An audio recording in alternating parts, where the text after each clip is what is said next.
the last day of the draft, I asked him about Diggs. You know, you get Siobhan Revel and ask him about Diggs' future, and is Diggs going to be ready to go? Because we've talked about it.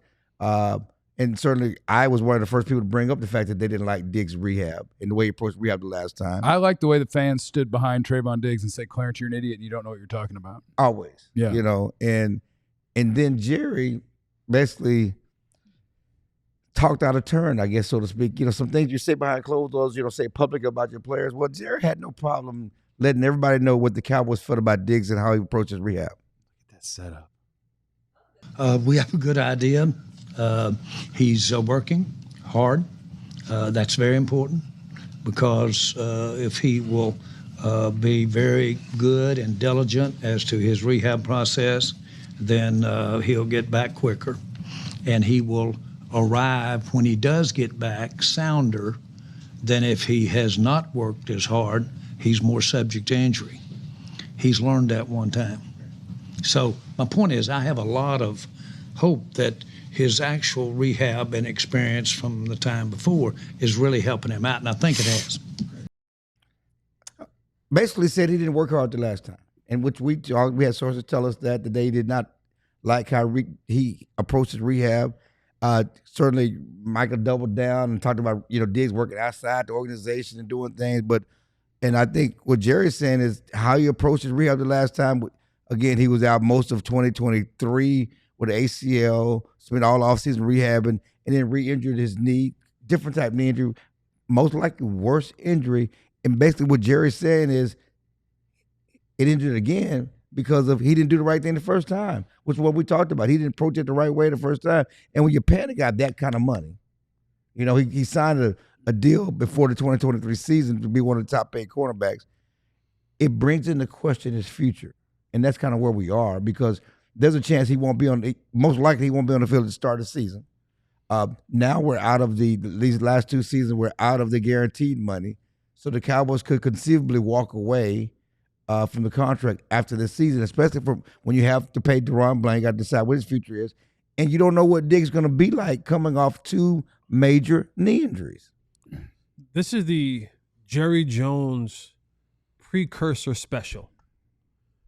When Jerry is going to make a move from what some may believe to be a fan favorite, a notable name, a popular player, they begin they plant these little seeds. They plant these little seeds and they say these little things. And what it is, it's a precursor to how they're going to snowball this thing.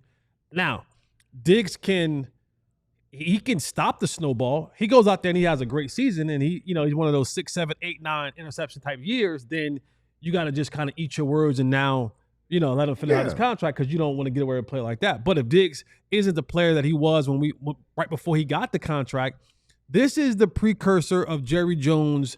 And what happens is he'll add more as we get along, and he'll add more. And Trevon Diggs will go from a beloved figure in the Cowboys organization, and then you'll start hearing about the sources that we heard about the rehab. Jerry will start talking about them more boastfully and more braggadocious.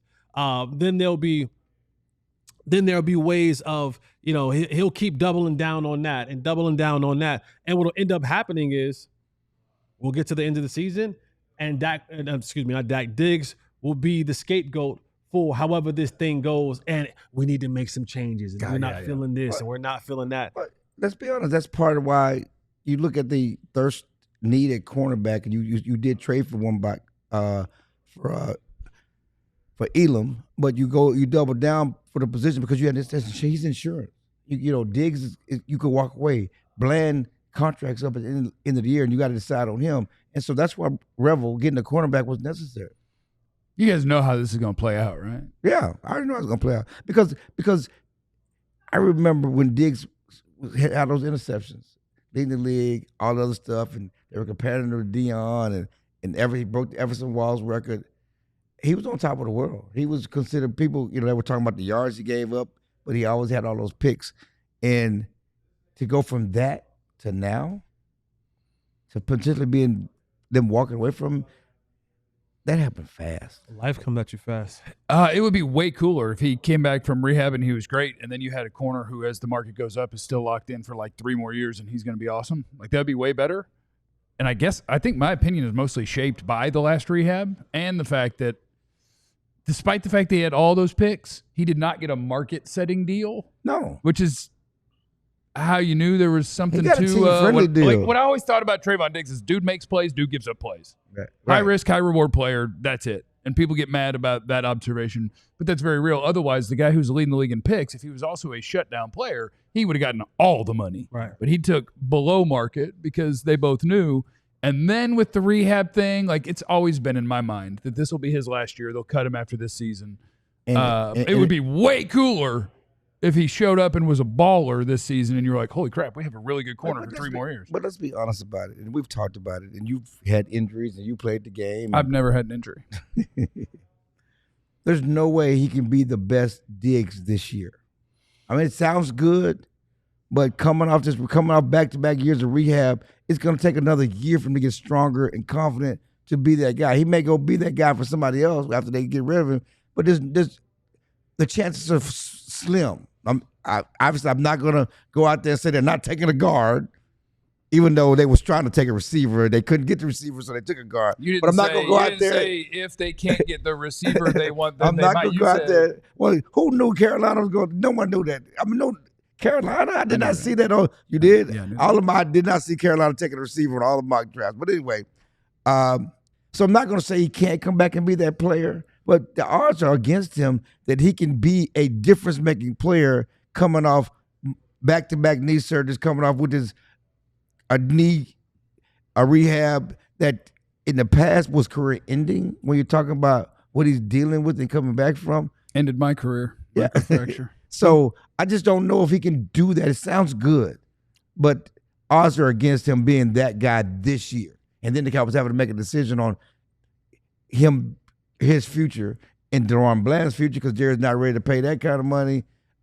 So it'll be a shame though if they did let him go, and next year he's with the Eagles. He'll be a hell of a commander. Or he's with the Commanders. He'll be a hell of a commander. And he comes and he intercepting Trevon Diggs again. The thing about playing DB, you hit on it, and I think what you're saying is right, but you hit on that. Diggs is he's high ceiling. Yeah. He gives up a lot of plays. You go get me, but I'm gonna get you. He takes a lot of chances. And the thing about being and don't tackle. The thing about being a DB is there are times where you can kind of fall into some interceptions. You know what I mean? Like there's some times where tip passes, go through your hands. You read one right and you go and get it. My dog Skandrick never fell into him. Because guys are running by him. That's no, why. But they would hit him in his hands. I'm saying there was a time we had a lot of Cowboy cornerbacks who couldn't catch a cold butt naked in Alaska, okay? Yeah.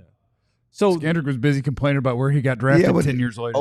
Awuzie, all of the Cheeto, I mean, none of them could catch. They would be right there about like, come on, catch the ball, do something. Byron Jones, great athlete. Couldn't catch. No interception. Anyway, go ahead. He forgot because you stopped him again. You said, never mind. I forgot. I'm sorry. I forgot. It's that age. Oh, it's the age of the guy next to him who keep going when he was trying to say something. Yeah, I'm looking at the cloud like, what's my next I thought? know Next... you had I know you got a Skandrick take, so I was trying to set him up too. I got a scheduled text? Take. Oh, take. He's a bad human. Okay. Damn. So where I was actually going earlier with, how this is going to end wasn't even about Diggs. Yeah. It was about the way that the Cowboys do stuff. Uh-huh. Deron Bland is about to go ham. And we're going to get to the offseason. They're going to be like, all right, here's that $18 million per. And he's going to be like, right, that's 35. Yeah. And they're going to be like, we don't understand. It was 18 last year Yeah. when you could have signed me. And that's what's gonna crazy happen. because they That's could a get good point. Deron Bland, a 5th round pick, would take $18 million right now. He's about to go ham. He would take that right.